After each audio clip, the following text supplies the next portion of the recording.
Thank you so much for listening. If you'd like to offer dana, then please do go to justthiszen.org/giving. Your support really does make a huge difference. Thank you so much.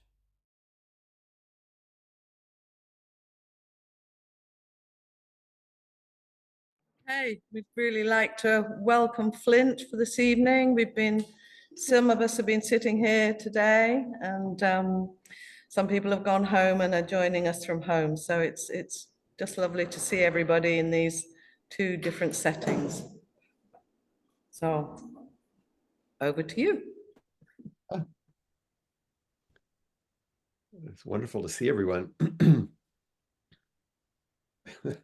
As we came online and I began to see all of you and hear your voices, and even earlier as I listened to Trudy's talk and listened to the traffic go by, so I get the good feeling of being in the story, you really know what it's like.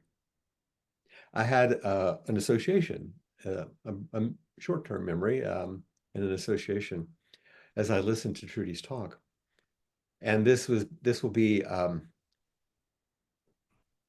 very American reflection here, but in this summer during the Democratic National Convention, in which Kamala Harris was invited to take her role as a presidential candidate, there were many speakers. And when our former president, Barack Obama, came up, first thing he said was something like, I'm the only person foolish enough to go after Michelle Obama to follow because her speech was so wonderful. I feel that way with Trudy. I'm the foolish enough to try to follow her beautiful talk this morning. But I feel that way with Josh and all the wonderful teachers that we're graced to have within all of our sanghas. And it's so good to be with all of you, to see people from, I don't even know how many countries and various places. And I hope that you enjoy your evening this evening. And today is like any other day, where we wake up empty and frightened, and many other things. And the request is to not open the door of the study and begin reading, to take down a musical instrument, to let the beauty we love be what we do. And to remember that there are hundreds of ways to kneel and kiss the ground. This invitation is wonderful, and we'll repeat it frequently. And as Trudy mentioned, the invitation is an embodied one.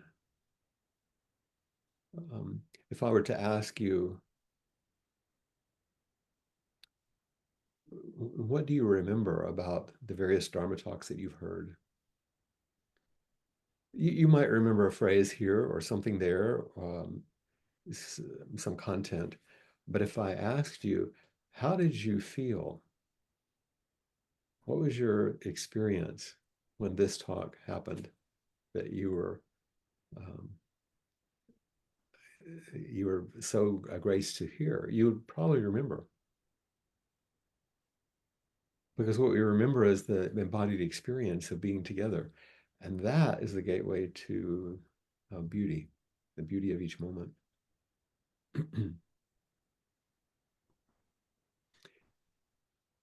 Peter Hershok, who's one of the folks that we have studied with and read much of his writing. He lives in Honolulu, not far from me, actually.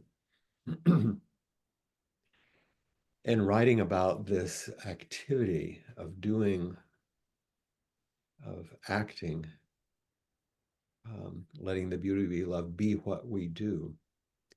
In his history of Chan Buddhism, he was reflecting on one of our ancient ancestors, Huineng, one of the very early ancestors of Zen and Chan.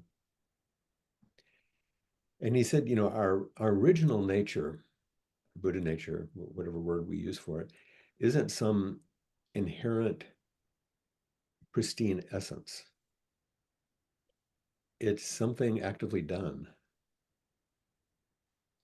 Our original nature is something we do, is not something we have.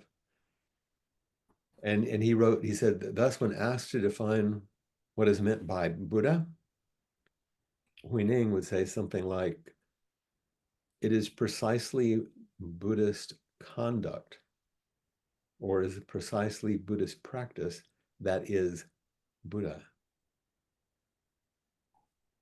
It's the activity. It's what we do. Awakening is something we do. It's not a state of consciousness or some special vision of reality that we might have or lose. It's just what we do. And also embedded in that is a reminder that without our activity of practice, Buddha doesn't exactly exist in the same way. That we maintain the Buddha Dharma by our activity. And so when we come to practice, you can feel it. You set up the room beautifully like you've done. Make it beautiful because it's inspiring. I understand that there are a number of leaves, Trudy, strewn about in beautiful ways, and flowers as always.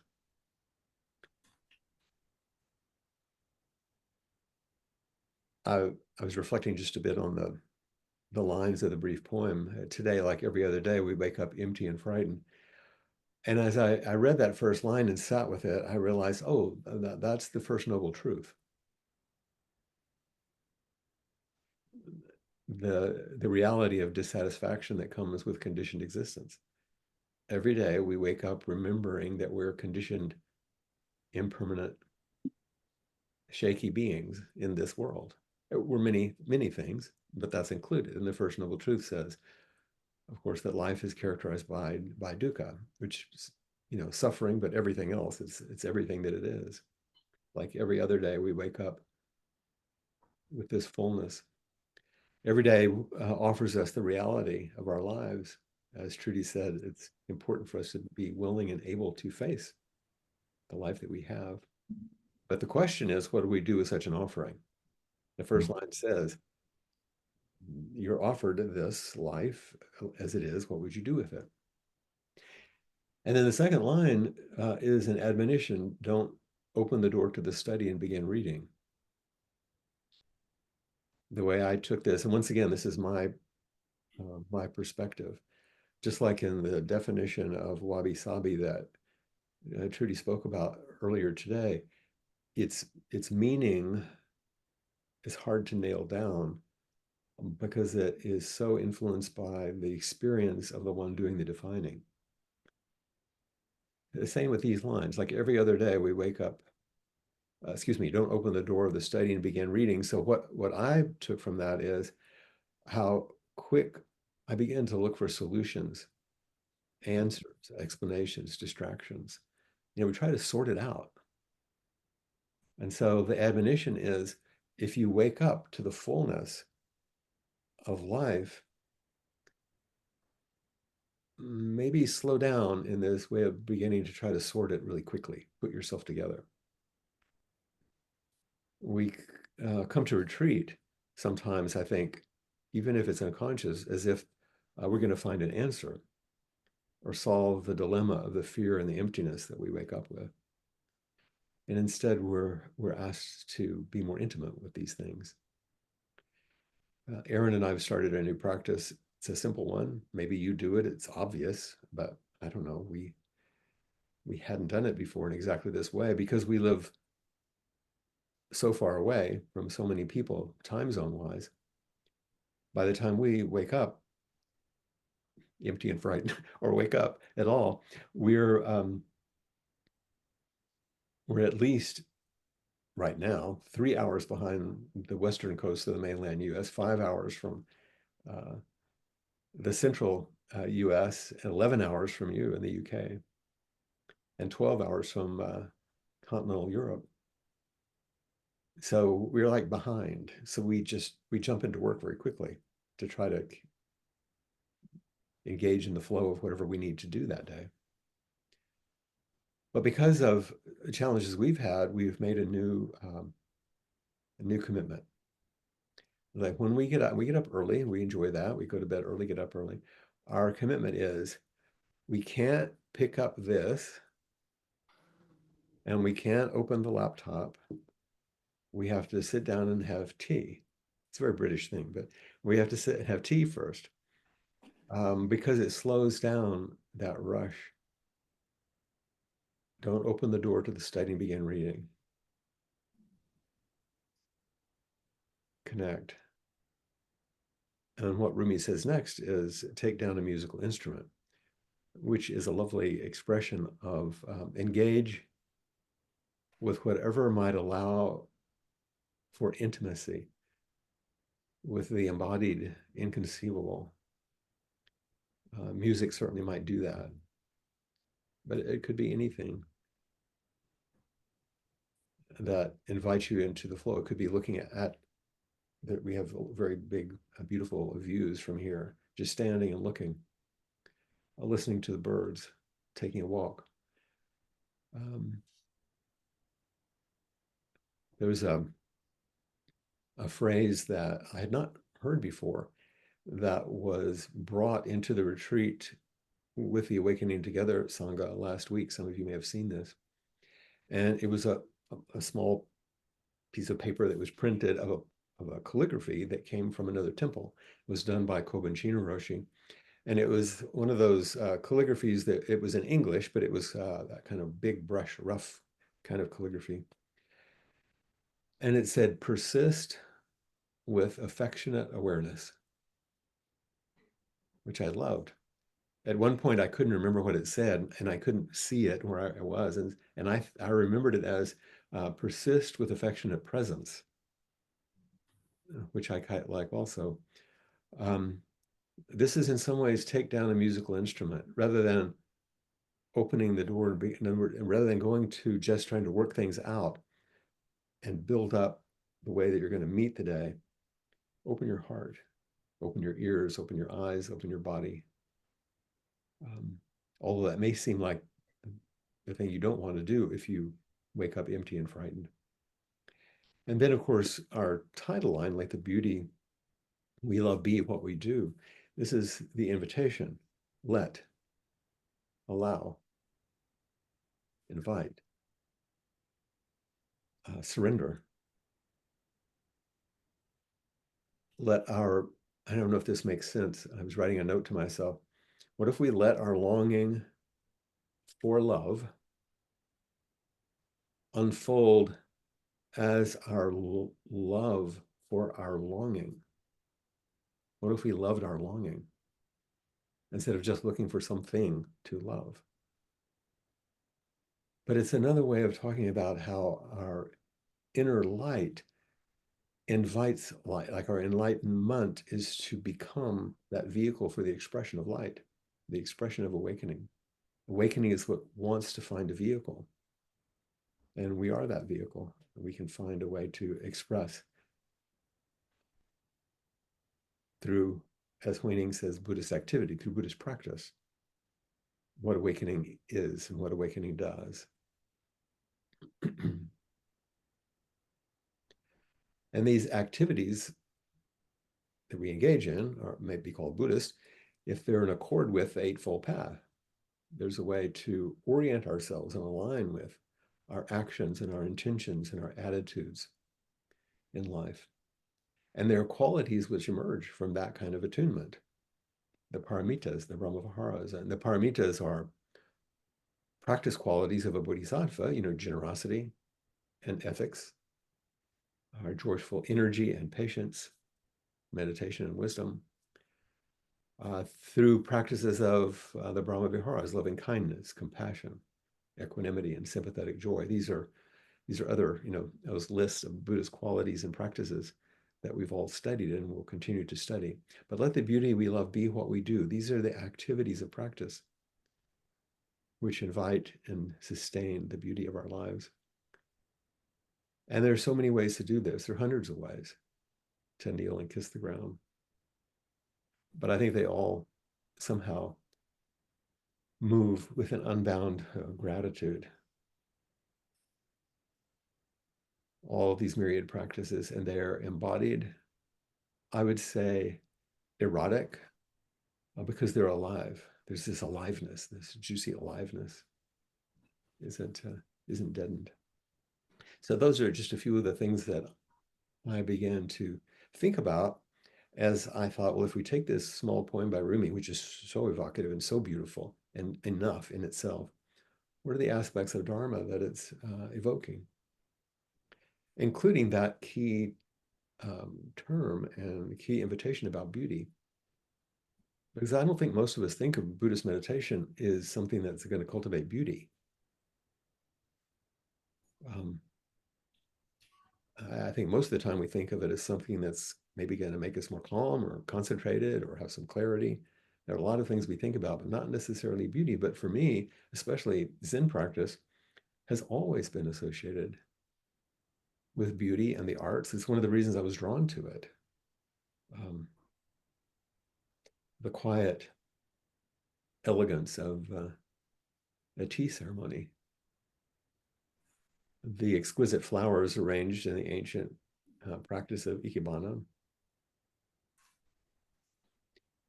the sublime nature of walking through a Zen garden, the striking simplicity of a line of poetry in some flowing calligraphy. The view, I remember this in Japan, the view through a slightly open shoji screen that you didn't realize was open, a window, and you look, you turn your head, and there's a peek into an even more beautiful garden or something through this window. Maybe there's a statue waiting for you in the next room, or a painting, or a flower. These are things that really call to me. I love these kind of things, and it's why I really appreciate your mentioning the book Paradise in Plain Sight, because it's a lovely book, and it speaks to this kind of activity. Now, I was invited a few years ago to participate in a kind of an art installation that was at the Botanical Gardens in San Antonio. And there was a woman who was an artist. I believe she was from New York, but she was in charge of developing the installation. So what I was asked to do, along with several other people, very different people, I was invited as a Zen priest. There was also a West Texas rancher. There was a mother. There was all of these very interesting folks. And individually, we didn't meet each other. We were asked to, with the artist, walk through the gardens, the beautiful botanical gardens. And as we walked, there was a kind of a GPS associated with us, and we were being recorded. And our walk through the garden and our reflections on the beauty of the garden was being recorded and also matched the place we were. So later on, people would come and they would say, I think I want to walk with the Zen priest. So they put their headphones on and they had their recording and they would walk with me. And I would talk about what I was seeing and they would see what they saw. And walk through the gate and see what someone else sees. And of course, the mother whose kids were being taken care of, the rancher who was old, everyone had a different view, but it was all beautiful. And this is very much like when we come to retreat together, isn't it? Each person has this gorgeous view, and we're encouraging each other by practicing together. And as those of us who stand up and talk, we're encouraging with our words. Because the Buddha said that those who were skilled in the beauty of samadhi, that's what meditation and concentration was about. Samadhi he talked about the beauty of samadhi. To live with beauty, he said, delighted the heart. I think that Trudy also mentioned a classical phrase, the Dharma is beautiful in the beginning, beautiful in the middle, beautiful in the end, saying that there's no separation of what we call beginning, middle, and end. There's this flow, and it's beautiful. So we could say, when we say beauty, we could say Dharma in a certain way. Let the beauty we love be what we do. Let the Dharma we love be what we do, which was Weining's definition. And the beautiful states that arrive of basic goodness, clarity of mind, they're states that we learn to recognize, and they have some value, and they're the nature of the fluorescence of our Buddha nature by our activities. And spiritual experience, or these beautiful experiences, are things that, well, maybe some of you have had this experience where you have a kind of an opening or a time when you're quite enthralled by what's happening, or it's very clear. And then there's a part of you that notices it's happening. And in that noticing, the beauty begins to dim as we kind of cling to it.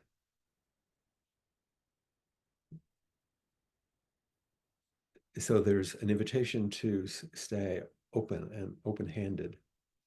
To live a life of Dharma is to live a life of beauty. And with each other, the word kalyana, which I think Trudy also mentioned, the first definition in the English Pali Dictionary is beautiful. It's root. But additional meanings are like good or goodness, virtuous, excellent. But beautiful is the one that has the most like emotional meaning and aesthetic one. And this kind of beauty doesn't require evaluation or explanation or justification. It's an experience, a perception, an emotion and feeling, not intellect. It's not going into the study. It's the music. Some of you might remember a few months ago when I was sharing some fragments of things I was reading when I was recovering from COVID. I did a couple of inquiry talks about it. And one of the ones that stood out was a quotation from the novel Beautyland by Maria Helen Bertano. And the voice in this quote, if you don't remember or hadn't heard it, and I'm going to share a bit of it again, is of a young woman who is actually an alien sent to discover what it's like to be a human on this earth. And she reports back to her people on her planet with, I thought, an astonishing candor and perception. And there's a piece about beauty in there that is important. Here's from the novel. She says, she's reporting about humans to her alien family. She says, when they are in pain, human beings sing Amazing Grace. It has transcended religious, cultural, and racial contexts, and is about the basis of human cultures, which is suffering. The more we live, the more we lose, the more we believe we are lost. The song says, if you remain elegant, this is the line that really got me. If you remain elegant, you'll be found. It may take a while. You may have to chill in misery for longer than you feel is necessary. Hang in there, and you'll receive grace. Grace is unmerited kindness. Unmerited because you are a wretch, which is synonymous with human, which is a synonym for flawed. And then she ends by saying grace, a place to store loss. So there's a lot to reflect on in that passage, and that's why I used it in inquiry. But I was completely stopped by the phrase, if you remain elegant, you'll be found. And then looking at the definition, because I had a feeling of it, but I wanted to say the definition, being refined or dignified or graceful is appropriate, but it doesn't touch the subtle, and I would say a beautiful meaning that was inferred there for me at least. maybe you're going to feel it also. If you remain elegant, you will be found. It's like it's pointing to something deeply true about our practice and how it shapes us. It's what I saw when Blanche was doing that first service that Trudy reminded us of. And this happens through many relationships over time in so many different ways. So Kalyana, beautiful, and then connected with Mita, M-I-T-T-A, Kalyana Mita, means a beautiful friend. It's another thing in the Buddhist text. And I wanted to refer to these things for you to see how beauty is really at the heart of the Buddha's teachings, even though we don't think about it so much that way. A good spiritual friend, Kalyana Mita. And when used as a Buddhist term, spiritual, in this case, it refers to, well, those qualities that I mentioned earlier, the deepest and fullest aspects of the human heart, and emotions come together. It can be a beautiful friend or a spiritual friend. Either way, it's translated the same. In the earliest text, there's a phrase from the Buddha that says, whatever kind of seed is sown, this is your actions, this is the kind of fruit one reaps. The doer of beauty reaps beauty. The doer of ill reaps ill. So it's in a teaching on karma. But isn't it interesting they use beauty as the inspiration? And there are many other places in which this shows up. So meditation and zazen is one of the means by which a person becomes, as the Buddha said, the words were, established in the beauty of the Dharma and associated with others, kalyanamita, in beautiful friendships and a beautiful practice. The beauty of an all-encompassing peace can then develop in us. So once again, I wanted to reflect a bit on our poem and then on this aspect of beauty being at the center of the Buddha's teachings. And then I'm going to reference two of our spiritual friends, Kalyana Mita, that Trudy referenced also, Rilke and Mary Oliver. So we're going to continue. And my reason for doing so is I want to talk about the empty and frightened side. As Trudy spoke about, our job is to meet life as it is, both the what looks like the perfected side and the what we would call imperfect or difficult side. And there's a curious line in the first of the Duino elegies that Rilke wrote, and I'm only going to quote just the first few lines, but it's one that really has a lot of meaning for me. Because he talks about, in the very beginning, he's speaking about longing, about this longing to be met in the place that's difficult. And there's a little trouble. He says, who, if I cried out, would hear me among the angels' hierarchies? And even if one of them pressed me suddenly against their heart, I would be consumed in that overwhelming existence. For beauty is nothing but the beginning of terror, which we are still just able to endure. And we're so awed because it serenely disdains to annihilate us. Every angel is terrifying. So I'm going to just read that a little bit again. Who, if I cried out, you reach out, you want help.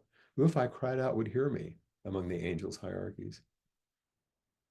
And even if one of them pressed me suddenly against their heart, if they responded, I would be consumed in that overwhelming existence. For beauty is nothing but the beginning of terror, which we are still just able to endure. And we're so awed because it serenely disdains to annihilate us. Every angel is terrifying. Now, this may seem like a really odd juxtaposition, this beauty and terror. But I think it speaks to what Trudy was emphasizing when she spoke about the balance of perfect and imperfect. If we only try to see the beauty, she said, we miss what suffering can offer us. And I believe this is part of what is being called on. For beauty is nothing but the beginning of terror.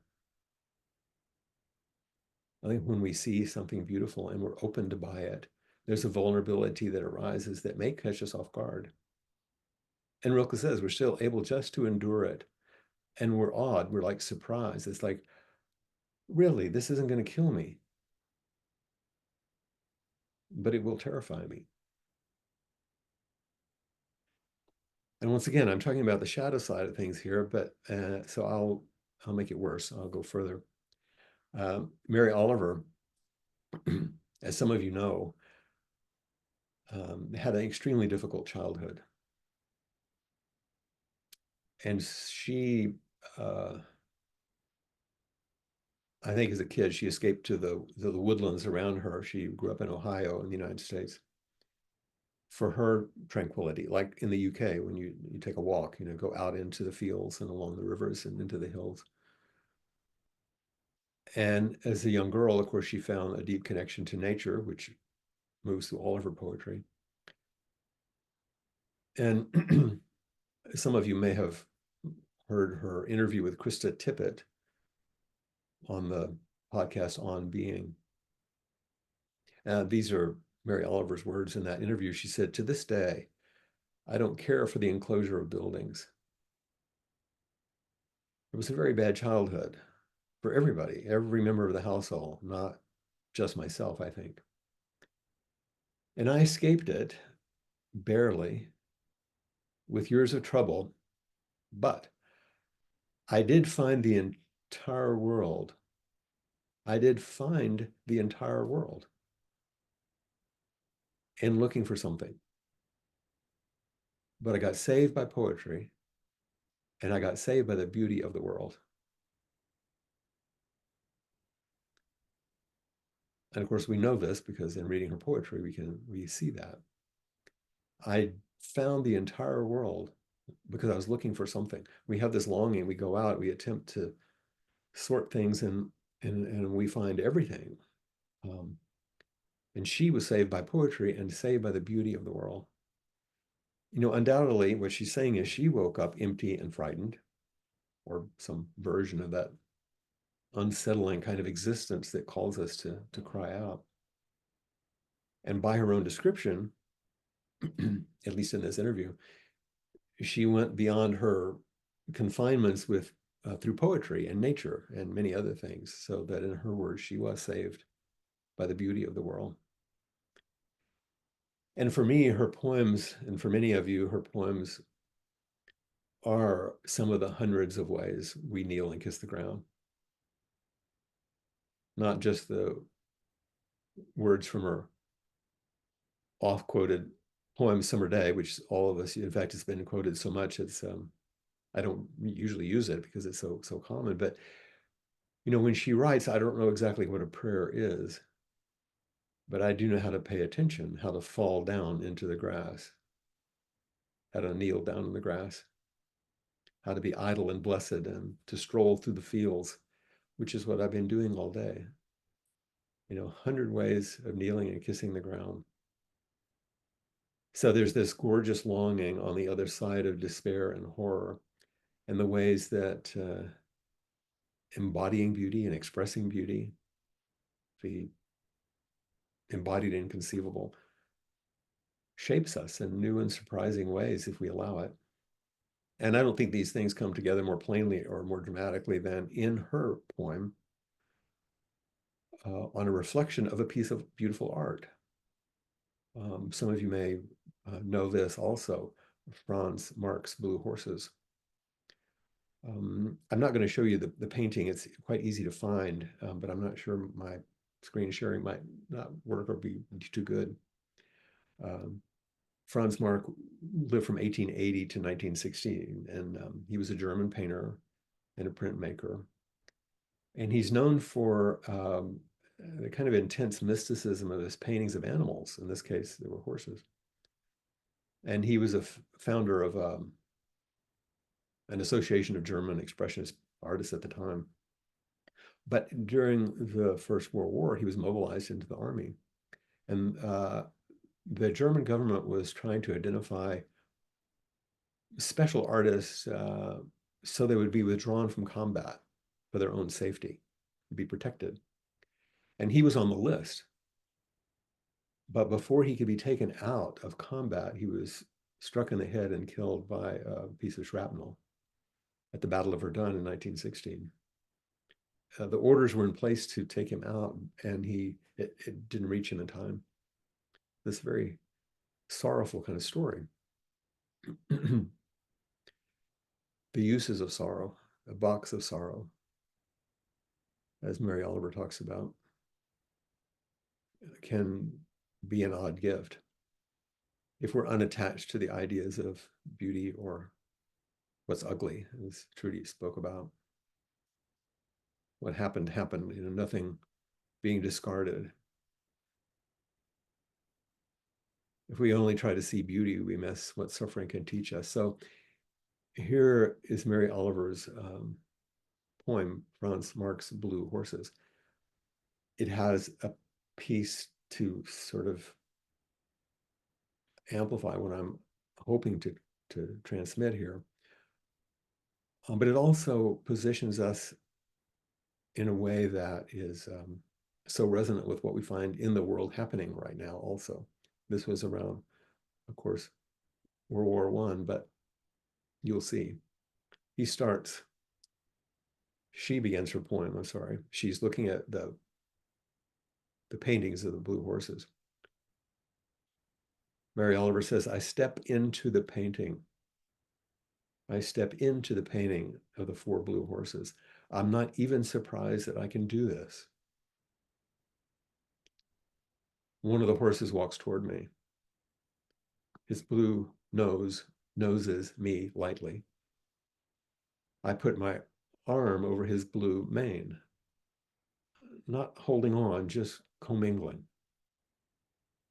He allows me my pleasure.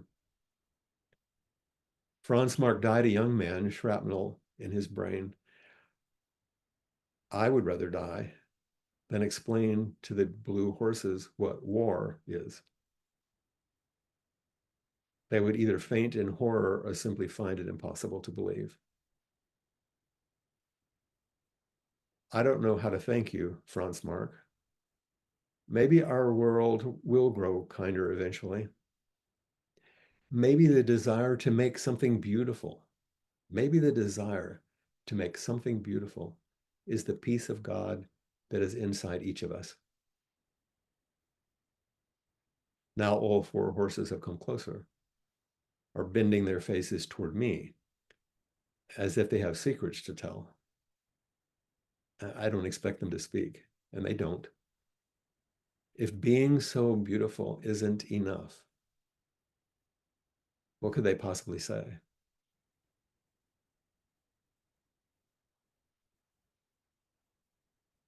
So may the desire to make something beautiful maybe is the peace of God that is inside of us.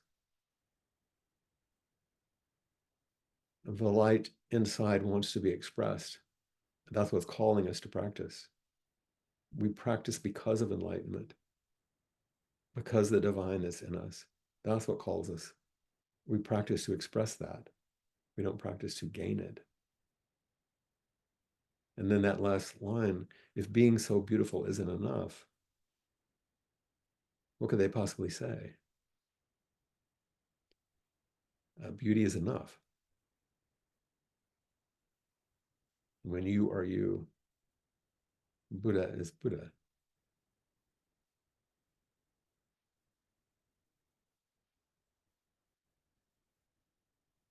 Keats said, beauty is not God, but it is the resplendent gown of God and of our spiritual life. And there's, theistic language here, but he later wrote, beauty is truth, truth, beauty, that is all. Yet know on earth and all ye need to know. Beauty is truth, truth is beauty. The desire to make something beautiful. And I'm going to end with a list, which I'm happy to share with you if you want. This desire to make something beautiful. In 1993, the American painter Richard Diebenkorn, and I don't know, Trudy, if you're familiar with his work, but it's very much like what you like. Some of the paintings in your house, you might look it up. When he died, people were going through his papers. He's quite well known, and they found a list, and that it had never been shown to anyone, I don't think. It wasn't published or anything. It was a personal list that he'd written, and the top of it said, notes to myself on beginning a painting. The desire to make something beautiful. Notes to myself on beginning a painting. And I'm just going to go through the 10 things, and I'm going to say just a tiny thing about them, but not very much. Number 1, attempt what is not certain. Certainty may or may not come later. It may then be a valuable delusion. Attempt what is uncertain. You may get some certainty, but then it's just a valuable delusion.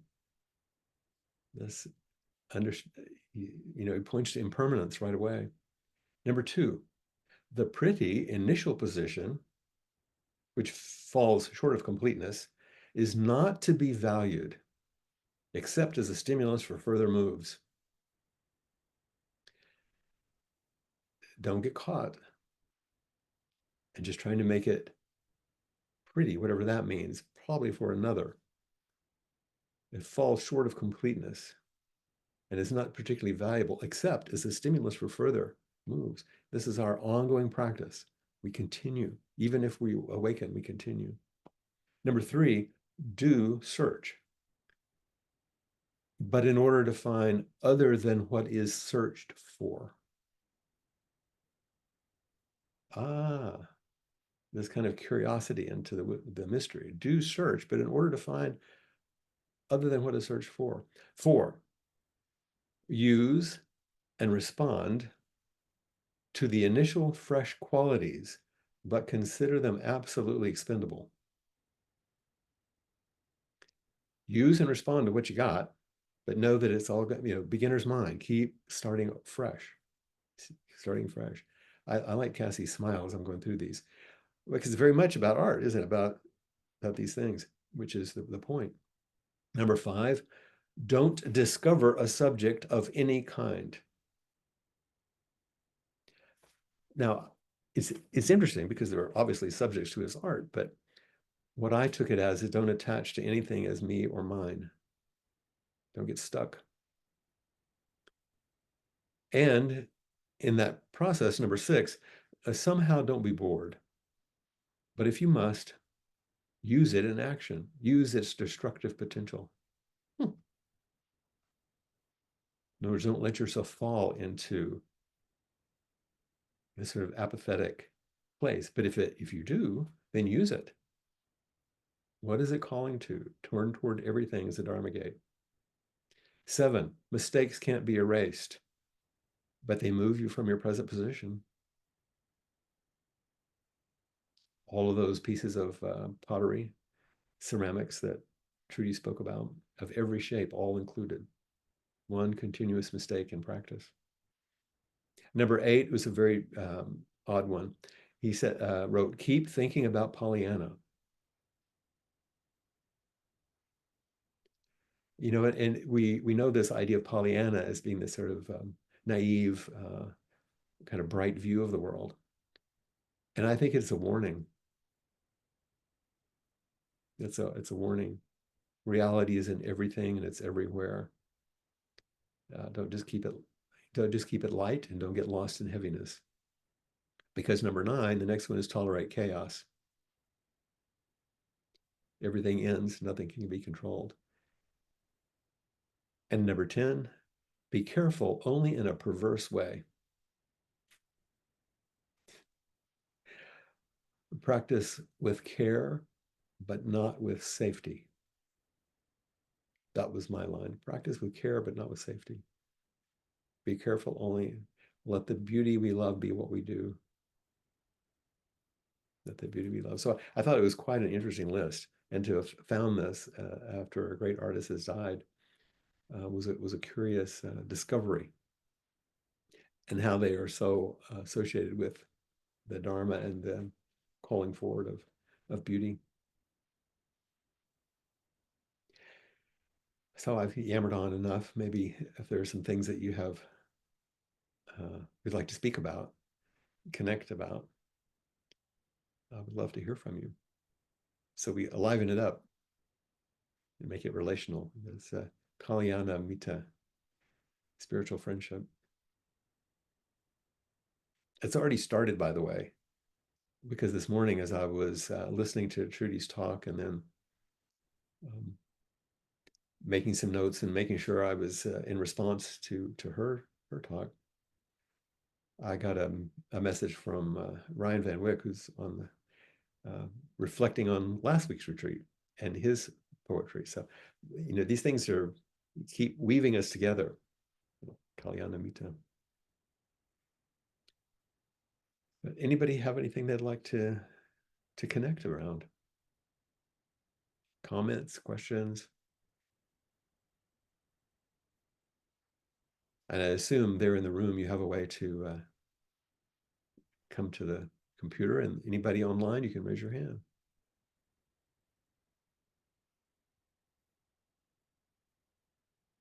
I see Jan. You do. Hi, Flint. Hey.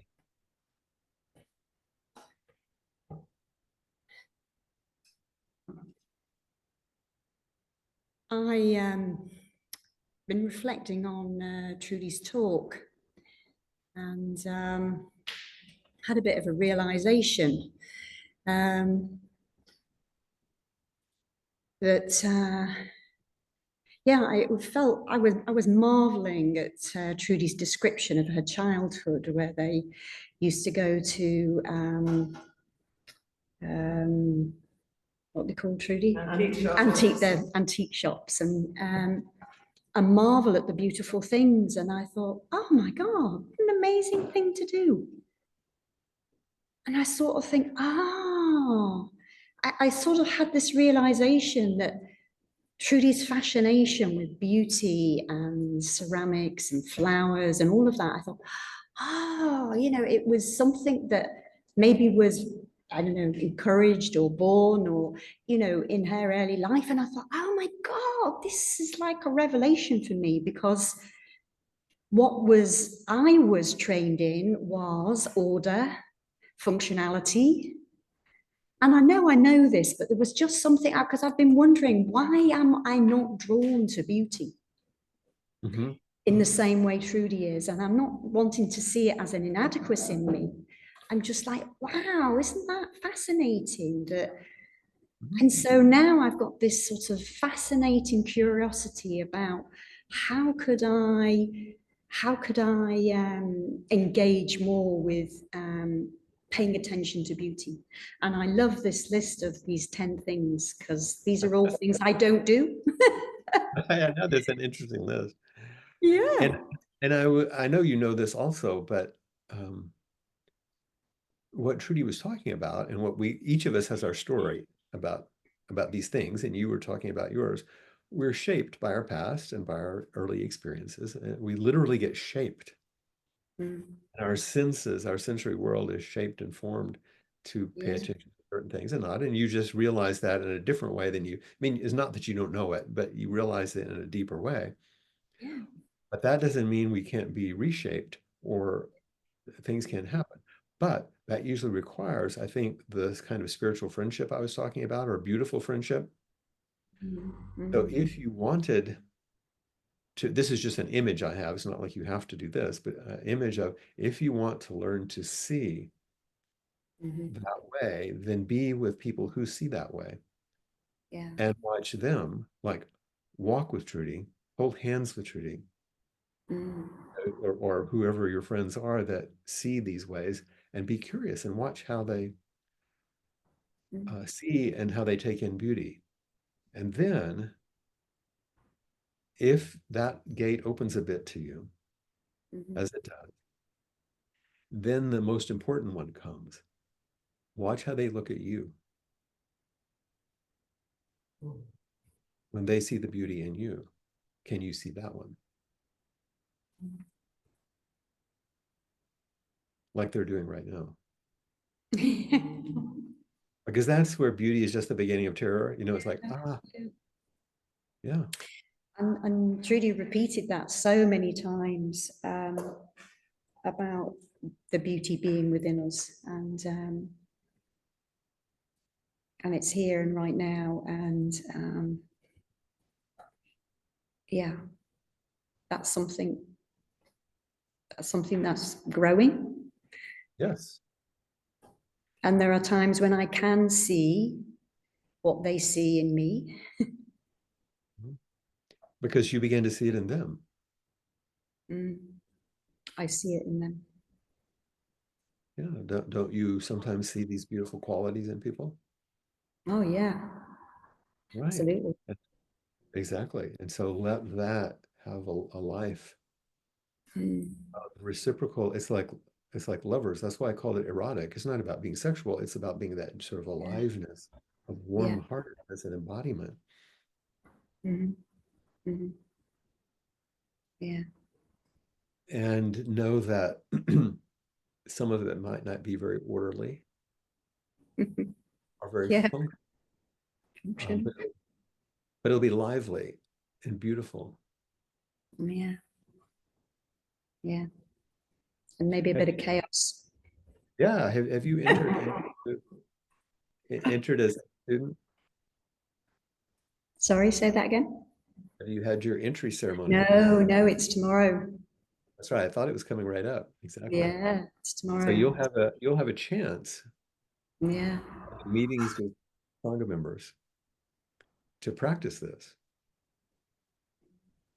I mean, you always have a chance, but it's more formalized in a certain way.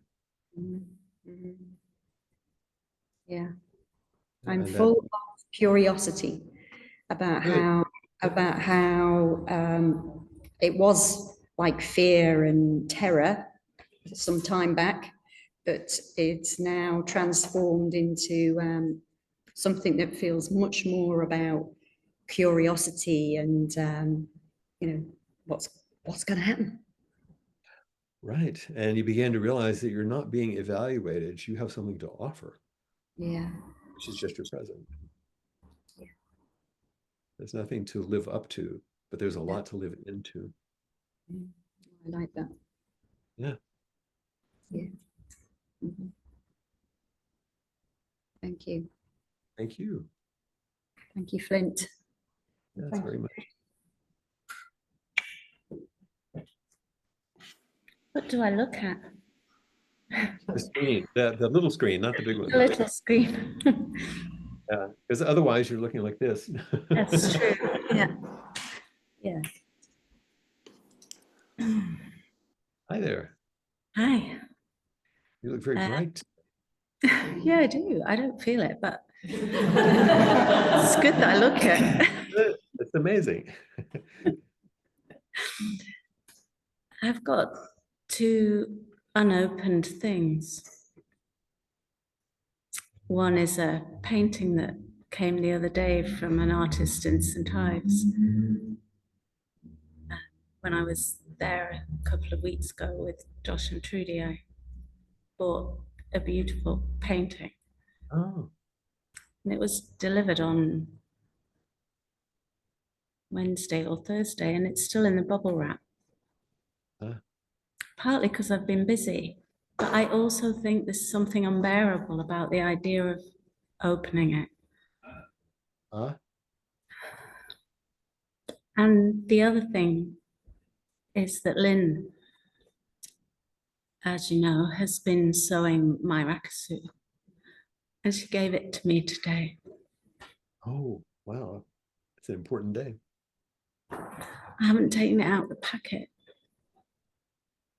because there's something unbearable about the beauty and the generosity, the belonging, the connection.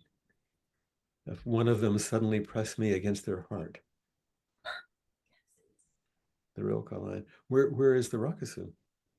It's at home now. I took it at home. Took it home at tea time and put it safe but unopened. Well, don't open it too quickly. Stay with it until it wants, when it wants to be open. Good plan. Because then you can stay with the feeling and let it express itself in all the different ways it needs to express itself, so you don't miss it. And the same with the painting. It'll come out. Maybe can you see it through the bubble wrap at all? Not really. Not really. I see it in my mind. I know what's Exactly. Yeah, it's hard to sometimes take off your clothes in front of someone. And it's hard to sometimes ask that those be taken off in front of you, to expose ourselves in that vulnerable way. Yeah. To let in something that beautiful. What is it that it calls forward in you that feels frightening or too vulnerable? Or I don't know if I can be enough for it. oh, so you have an idea that you would have to be enough for it. Who am I to receive all this? That's a good question. Who are you to receive the entire world? That's what's given to you, actually. That's part of what our practice helps us learn to tolerate. I need more practice. Yeah, the immensity of what it means to be alive, to have been given a life. Then there's these symbols. The painting, the rakusu, the love of and generosity of a friend.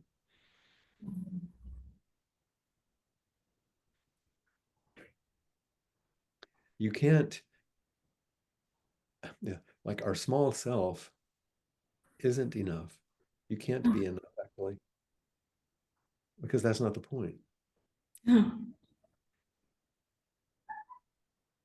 That's it. And so that's what you surrender to, and allow yourself to feel the shakiness and breathe it in.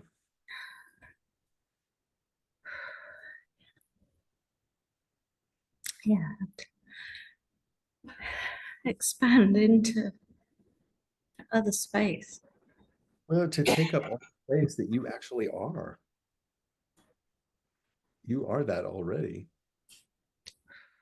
It's letting yourself accept it, but it's not about elevating yourself. It's really a humility. That's what I feel. But it's an opening humility. It's not a small. It's not a contracting. It's an immense, unbound humility.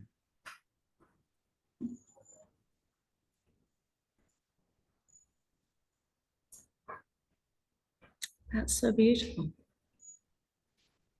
You are.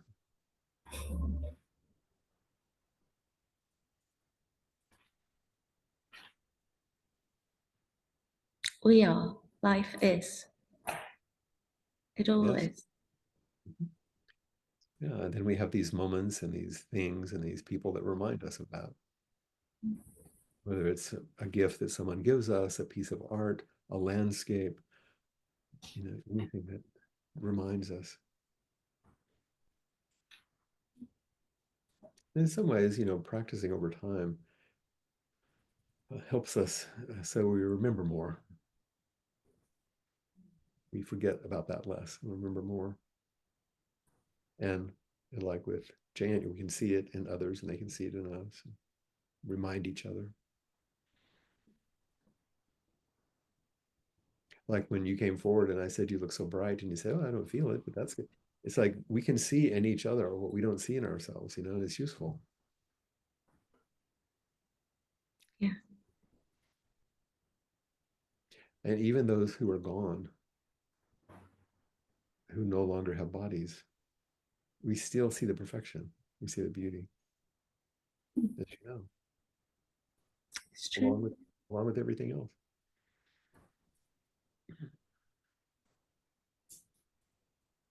It doesn't go away.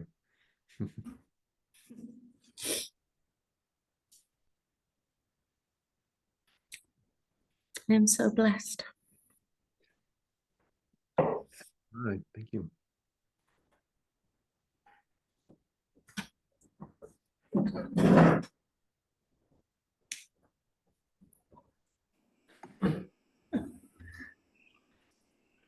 Bonjour.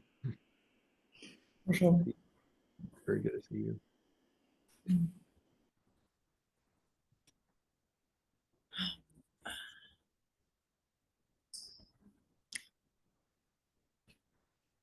I feel I'm holding Mary with my hand. I feel in a very similar state.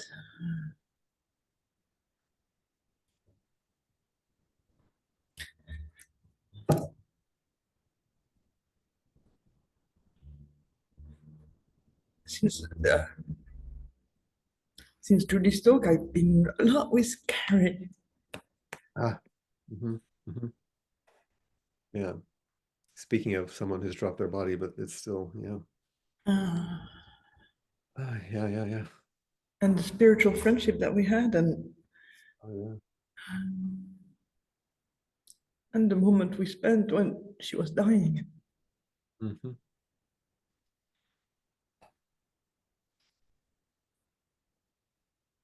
And to be able to be with her in it, and the terror and the beauty. And the beauty, yeah.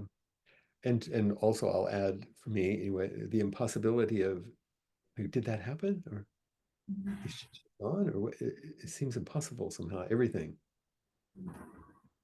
And yet it's so real.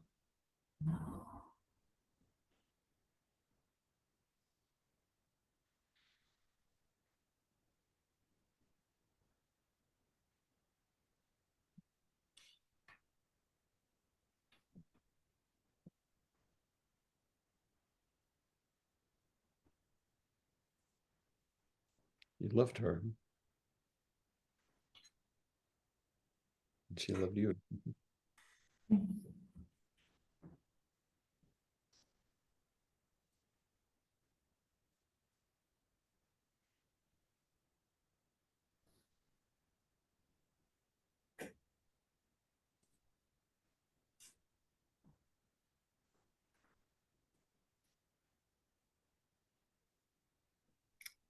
And something about her grace.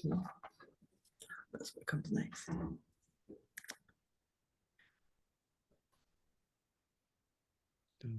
I'm sure you have so many memories and so many things. I'm just because you're in front of me, I'm remembering that last lunch we had in that beautiful restaurant high above Lake Geneva, looking out, just the three of us. And her dress had the big spots on them, big dots. And she didn't look very ill then. She was, but she didn't look that way.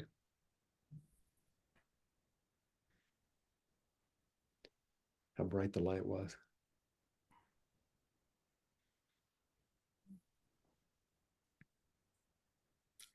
Beautiful view.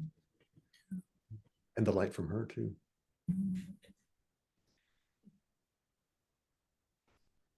She got that light for sure. Yeah, so that was just one moving through me. There are many, but that one, yeah.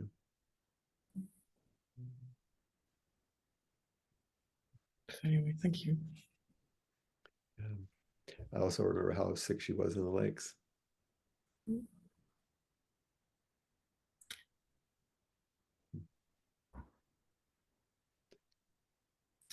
And how practice is such a support. Yeah. Mm. And how she felt so supported by practice. And she's still practicing with you and you with her. Always. It's one of the beautiful things that spiritual friendship does, is provide that reminder.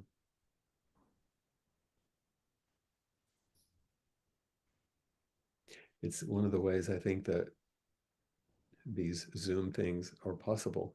We have this technology which lets us see each other, but it also reminds us, you know, I can see you, I can see people in Minneapolis, I can see people in Austin, I can see people in the Netherlands, I see people, you know, I can name everybody. It's like, oh, we're not, it's not broken. We're always together.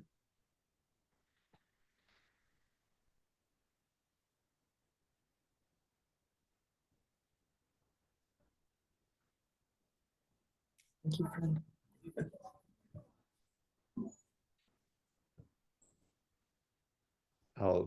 You don't have to come back. I'll just say, as you're going to sit, when Mary was talking about the vastness, one of the images that popped into my head spontaneously was being on the top of those cold hills in Scotland. You could look so far, and the wind was strong and it was cold, and I don't know, something about it's like you could be blown open by it.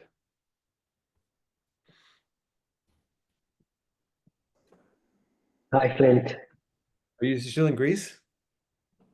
Just back. Just 2 back. days Okay. ago. Yes. Yeah. Welcome home. Thank you.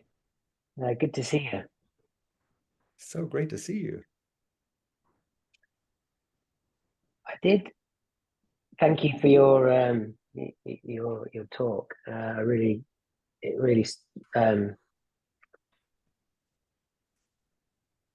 There were several things to come out, and there's been several questions conflicting. I think confusing, a little bit confusing for me.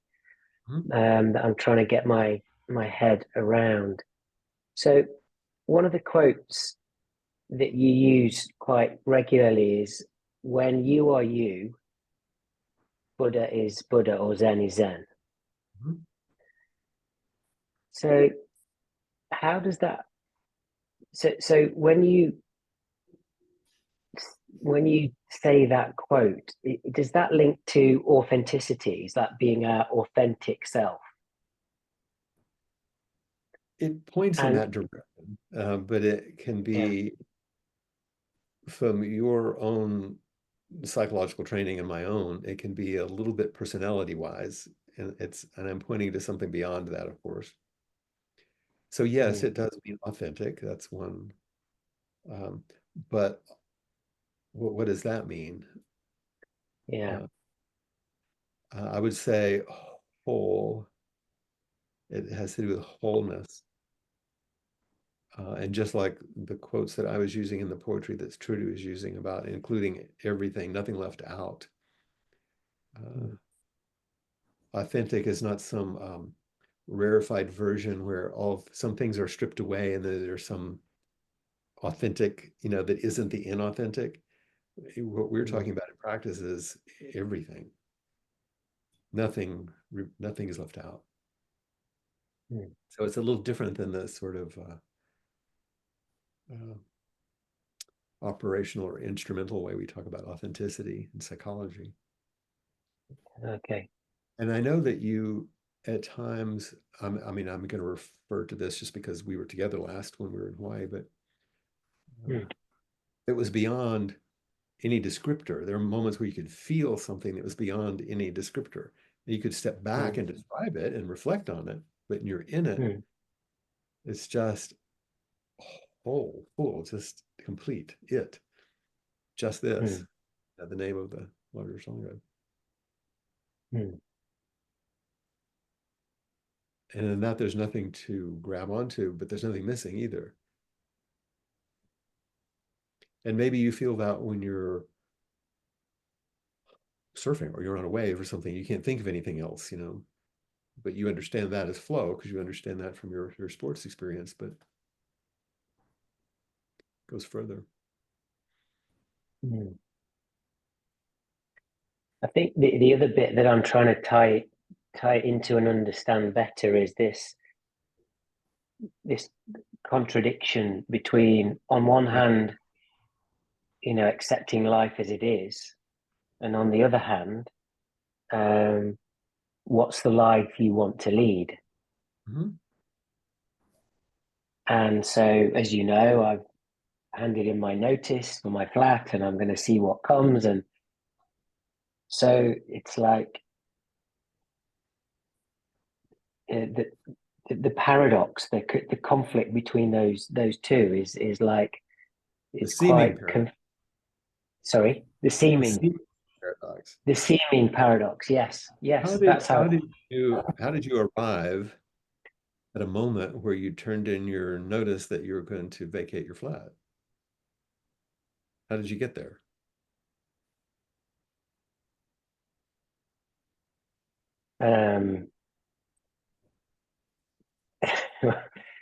Well,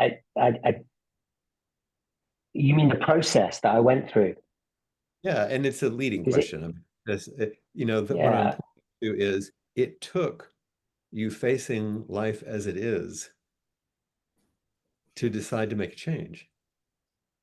You weren't living with some ideals or grasping any longer. Maybe you weren't even caught in aversion. You were just like, oh, it must be time, because you kept looking more and more closely at what's the reality. The reality, despite how things looked, this great life in London, blah, blah, you know, despite how it looked, it didn't fit. So life as it is, you begin to settle into the way it actually is, which then said, oh, there must be some step to take. So it's not like, oh, accepting things as it is, just like passivity or action.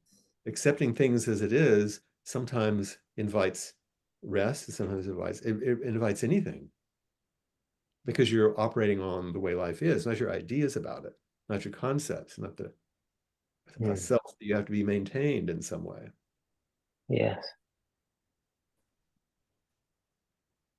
Yeah, this all, I think it all ties in, but I'm struggling to articulate it a little bit. But again, just recently linking back into the kind of authentic side of things, I've had some recent feedback with a person I spent a couple of months with, and their kind of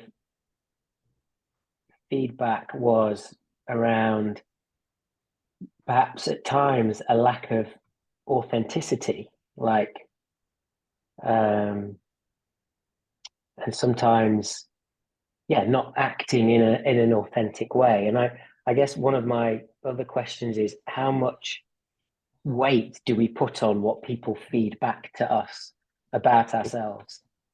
What was meant by that? What did that even mean?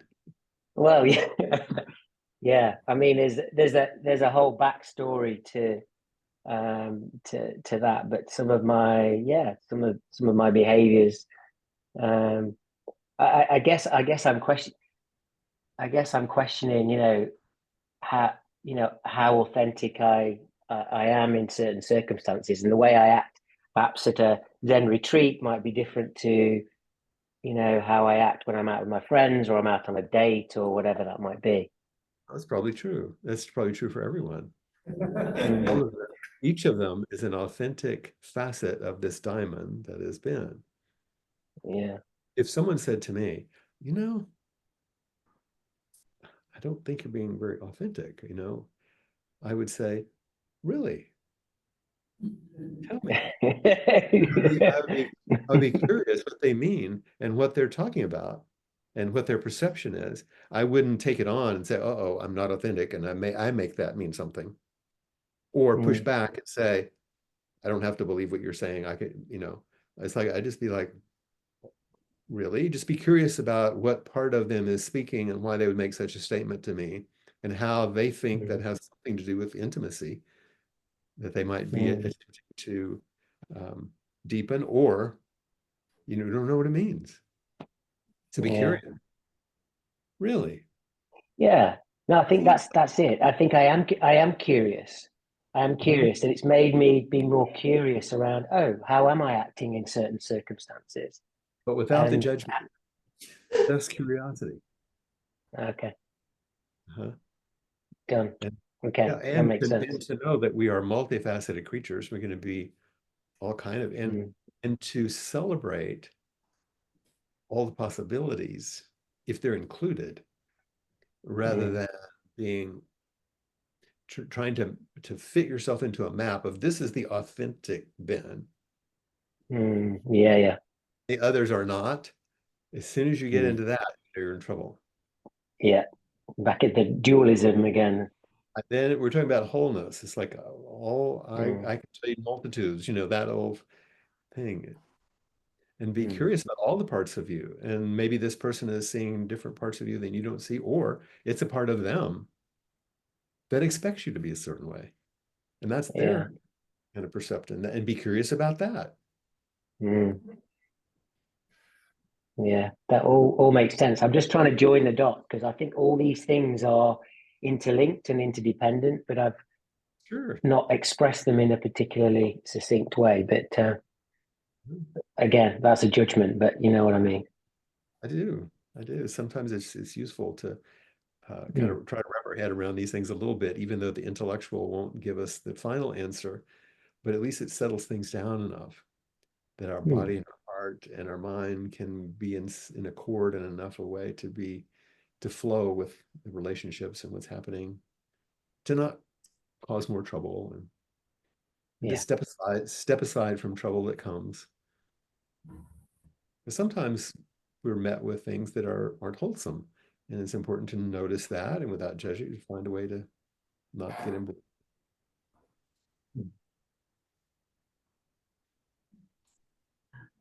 So good to see you, and great questions. Good to see you. Thank you. Yeah. Let me know how it goes. Will do. We have Brendan. Hi. There you go. go. Magic. Hi, Flint.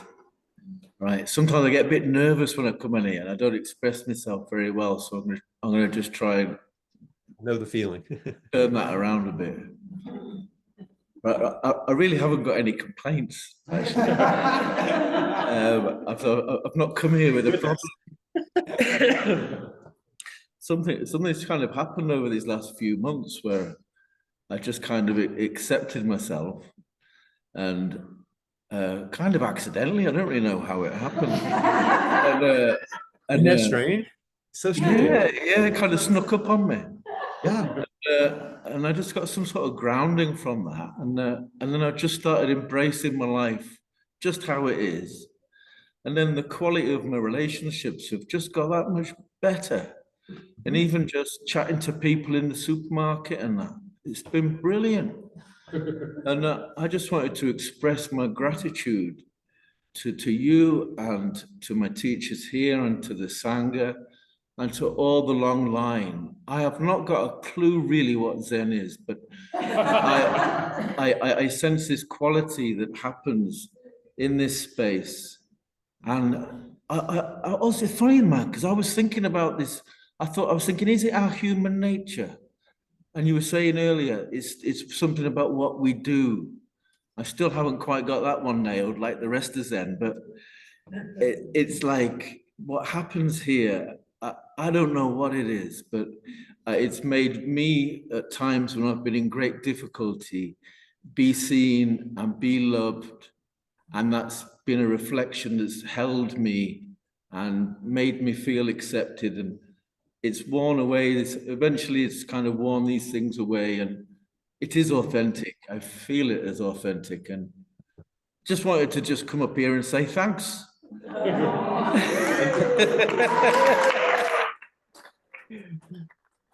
And can you hear me okay? The sound looked... He said he wasn't going to be very articulate. I said I haven't been articulate in the Haven't past. been. Well, you were this time. That was. Thanks, So man. I'm glad this is recorded as a beautiful Dharma talk. And the thing that you don't get, that spirit that you feel, that's Zen. Yeah. Anything that you nail down is not it. But you're living it, and that's what we mean. That's all we mean by action. It doesn't mean like you have to do something. It's your living is the expression of Buddha nature. And the things that you're talking about and reflecting on and realizing and feeling grateful for, that's the practice. That's it. These other things are pointers. And they have they shaped you differently. That's the word that I've been using. And you can feel it. And others can too. Yeah. What a mystery. It's so great. You're great at nailing, speaking the unspeakable, aren't you?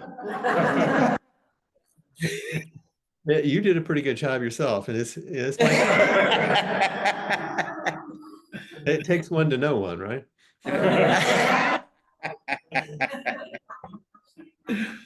Oh, well, bless you. What a delight. Thank you. Thank you. And we have Ra.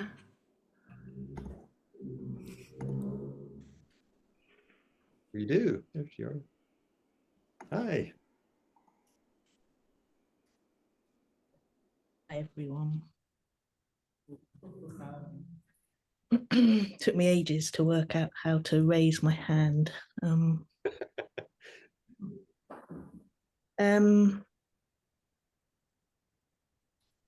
There was something you said, Flint, on Diebenkorn's list, which got my energy moving in a way it hasn't for some time.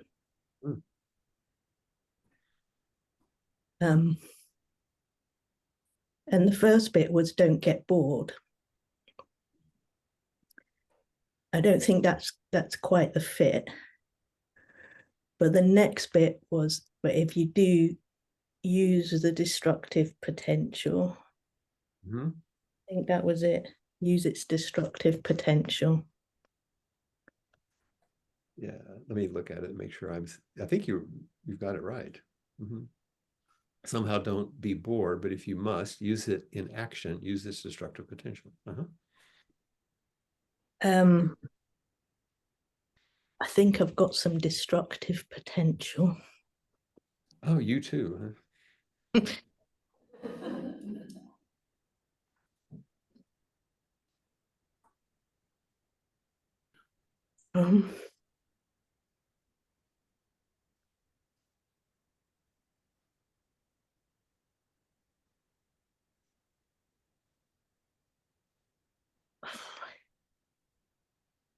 I'm just in a place where I'm more in touch with how difficult it feels to be human.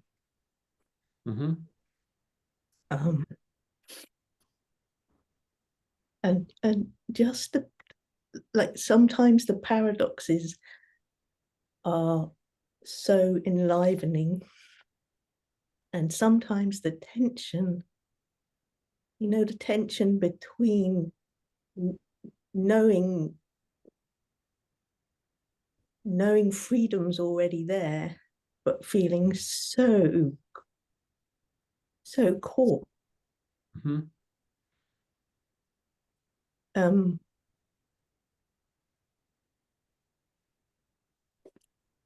Yeah.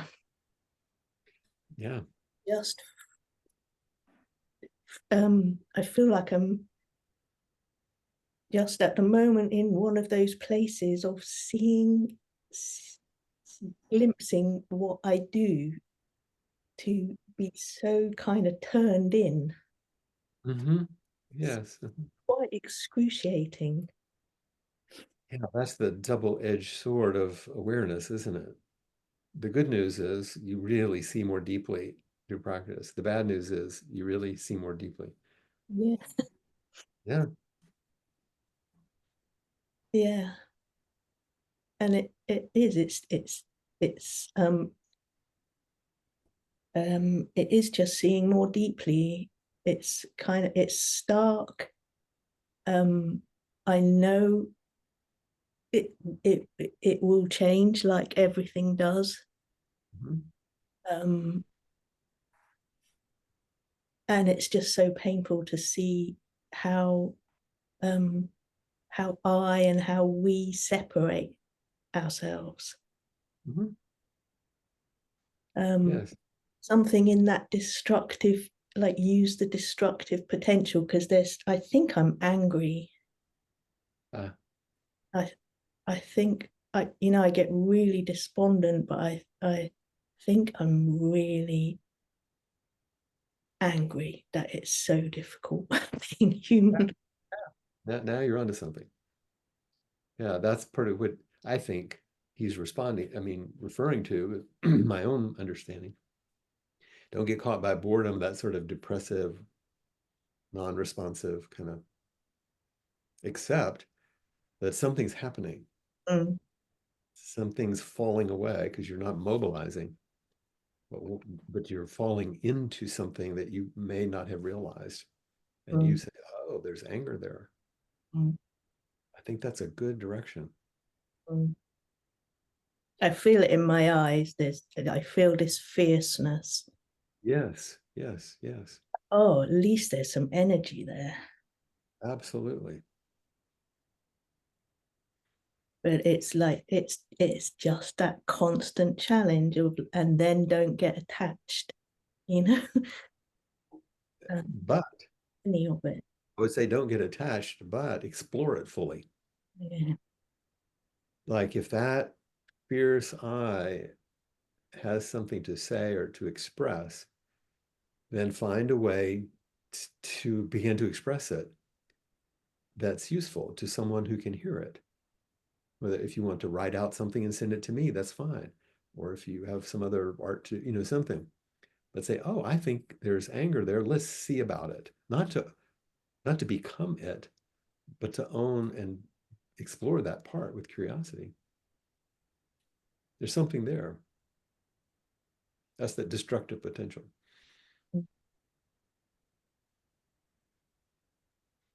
Instead of staying with the deadening part, just so it's exile, so you don't notice it. Yeah. Yeah. Yeah, your body's moving around more too. Yeah. And I can still feel grateful in the midst of it. I hope you do. Absolutely. Because you are in the midst of it, you are in life and you have this life. Yeah. Yeah. Thank you. Yeah. So that phrase I mentioned, persevere with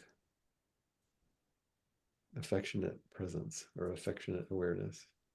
Like that. Yeah, yeah. And what helps me stay alive and affectionate in it is when it's like that paradox of having to be right in it, in the particularity of it for myself, but it's like for others, this is an experience of being human. It's like it's not just me. It's like then somehow then I can do it. Yes, yes. It's not just it's the feeling. Yeah. That helped me stay. Yeah, good. Thank you for speaking for all of that. That's really helpful.